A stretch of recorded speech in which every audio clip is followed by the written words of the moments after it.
We've got John McClain back here on the Rich Eisen Show. How are you, John? I'm great, Rich. How are you? Welcome to Texas. Well, I appreciate that, as always. And that how are you question is, obviously a pleasantry to begin, but I'm genuinely concerned about your mental state, John, because I'm seeing your mock draft right here, and I see it's a mock draft 9.0, and I'm wondering how that does not turn your brain to some form of mush with the 9 different mock drafts, John. What gives? First of all, Rich, my brain was mush to begin with, and so I just turned in my 10th and final mock draft. That is my official mock draft. It'll be on the website later today and in the Chronicle tomorrow. And I am amazed because the 2 beat people I respect the most in Cleveland, Tony Grossi says Sam Darnold. Mary Kay Cabot, she's saying it could be Josh Allen or Baker Mayfield. So that means it must be Josh Rosen. Wow. Now, that would tear the roof off this sucker, for sure, if that happens. But what are you hearing? What are you hearing outside of, obviously, the beat reporters who are on I just turned in Sam Darnold and my second, Saquon Barkley. Although, Rich, I got to say, if you're Dave Gettleman and you're Pat Shurmur and Pat's a quarterback coach with an offensive quarterback background, how can you pass up a chance to take a quarterback second overall when you think you'll never be drafting that high again?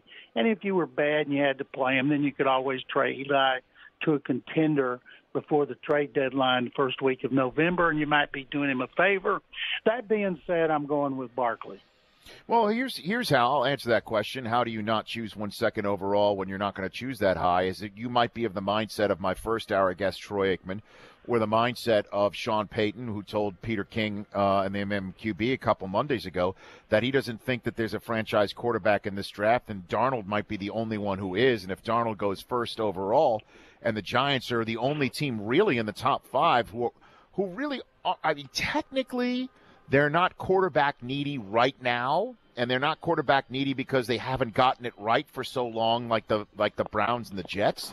They don't have to do it, really, when you think about it, John. You don't, and they are running back needy. It's been forever since they've had a 1,000-yard rusher.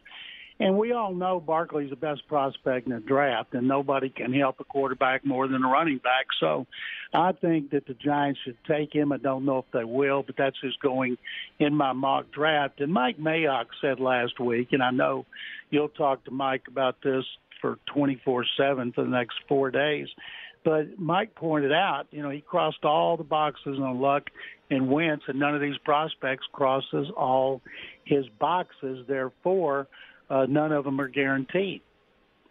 John McClain here on the Rich Eisen Show from the Houston Chronicle. And, John, I've been using for the conversation as to say the Jets might have overspent from going to 6-3. And even if the Browns do choose Baker Mayfield first overall, that none of it matters about how much draft capital you've used or whether you might have overdrafted or gone over your skis based on where somebody's draft position should be if the quarterback hits. And the example I've been using is the Houston Texans, that there's, I imagine, not a single member of the Texans organization lamenting that they're not choosing 4th overall despite having earned that spot with last year's disaster after Deshaun Watson got hurt, because Deshaun is clearly the man, correct? Here's the way everybody looks at the first pick. That's Watson. Their second pick that belongs to Cleveland, that's Tyrann Mathieu.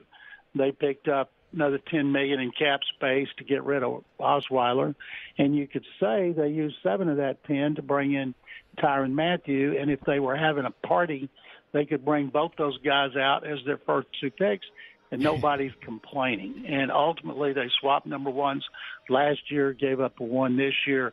I think they would have given up 3 number ones if they knew what Watson was capable of doing as a rookie when he averaged 34 points a game, 39 in his last 5, and was on a pace for 43 touchdowns. People can't wait to get him back on the field. How's he looking, best you know? Everything he's done in the off-season program, Bill O'Brien has told us several times he's ahead of schedule until they actually start getting serious during OTAs in the mini camp. He won't be doing any 11-on-11s, but he'll be doing everything else, and then they expect him to be 100% for training camp. How is J.J. Watt? Could he possibly be ending his career? Well, everybody wonders that, Rich. He doesn't know. He told us last week, he said, I can sit up here and tell you how great I feel and how fired up I am, but until I get on the field, who's going to believe me? He doesn't know. O'Brien said one thing I've learned with Watt, never bet against him. He turned 29. He's very motivated, but being motivated physically and emotionally is not the same as being able to go out there and do it. But, Rich, if he could play every game and, say, get 7 or 8 sacks and play the run well with Clowney and Merciless, they would be more than happy with that. Would you say, John McClain, fair to say, despite the fact, obviously, that Watson could be the difference maker, that the Jaguars have passed the Texans in the AFC South? Well, last year they did. They were the only team that had their quarterback healthy all season, and they, other than Allen Robinson, I don't think they had a major injury. Texans had 20 on IR, 13 starters. And then, of course, when Watson played, he showed he's capable of beating anybody anywhere. He put 57 on Tennessee, and then the Titans end up in the second round of the playoffs. So it's going to probably come down again if Luck plays and Watson's healthy, which quarterback stays healthy the entire season. But Jacksonville has to be considered the favorite because they won it last year.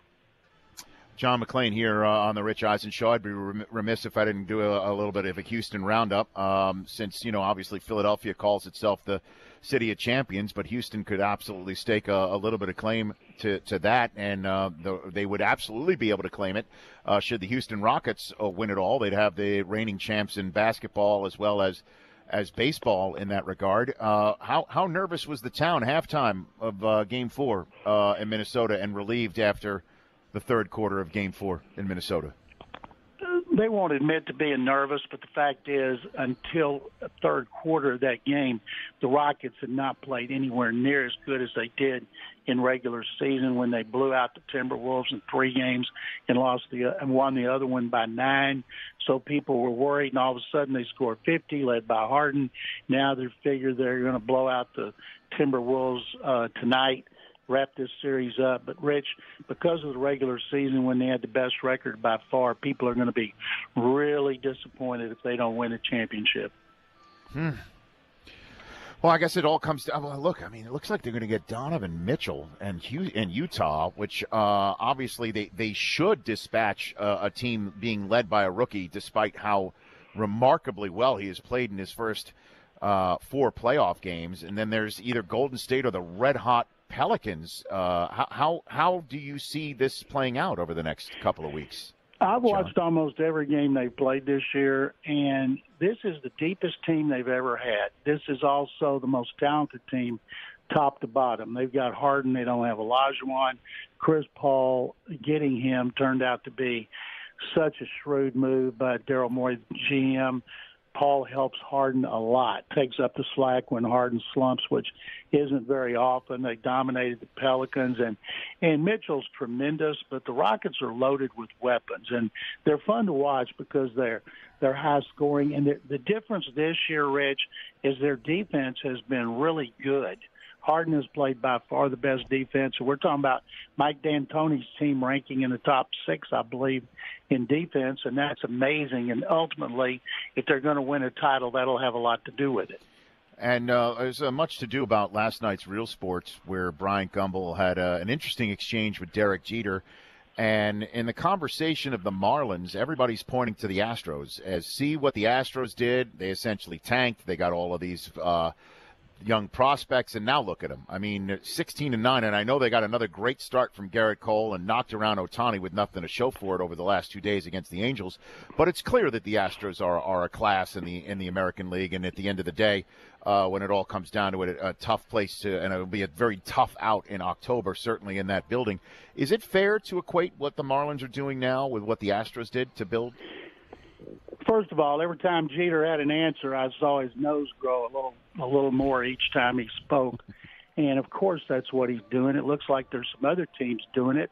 So many of them are already out of the race, and the season has barely started. Now, the key is you can do it. You can have high draft choices. You can trade veterans for young guys. You can claim them on waivers. You can do a lot of things, but you got to hit. You're not going to hit all of them. I look around their infield. Yuli Gurriel, first base, came from Cuba. Altuve was already here, drafted. Correa, number 1 overall. Bregman, second overall. In the same draft, they got Kyle Tucker. They drafted Lance McCullers. They traded for Charlie Morton, trade for Justin Verlander, and then traded for Garrett Cole, who's been fabulous. And then Keuchel started slowly. He's pitched well the last 2 games. They're 5 deep as starters, and I've never seen an Astro pitching staff this deep. Morton had his worst game last night. Joe Smith stunk it up out of the pen. I was there 3 rows behind home plate watching Showtime, and it was a sight to behold, Rich. If you haven't been out there to see him, check him out, because it's weird to see a guy not in a uniform run out to the mound when they want to talk to him, if it's interpreter, of course. Mm-hmm. And we're saying the interpreter needs a uniform. I know you went to see him, Brockman, in Anaheim. I did see him, and the Red Sox knocked him around. Yeah, he lasted only 2 innings, but he's definitely a sensation. And I know the Yankees are up next, and I know I've got a promo to read on the NFL Network Fox coverage for the Angels and Yankees coming up this weekend. They're going to put him front and center for that. Last one for you, John. I would be remiss if I did not ask you just to go back in your draft memory. Your favorite draft story from either a draft room or a player who got drafted, any, I guess, safe for work story that's come across your brain or you've covered yourself from back in the day, as we're here for the first ever draft in the state of Texas. In the state of Texas, when Bum Phillips traded a tight end, Jimmy Giles, and a number 1 pick to Tampa in 1978, and drafted Earl Campbell, which started the Love You Blue era. And Earl still is the greatest player in this city's history and still is a beloved figure.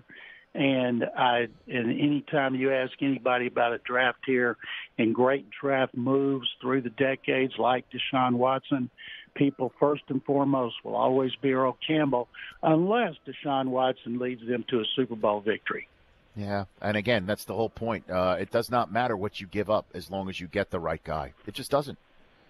And that's the way it's been, obviously, for forevermore.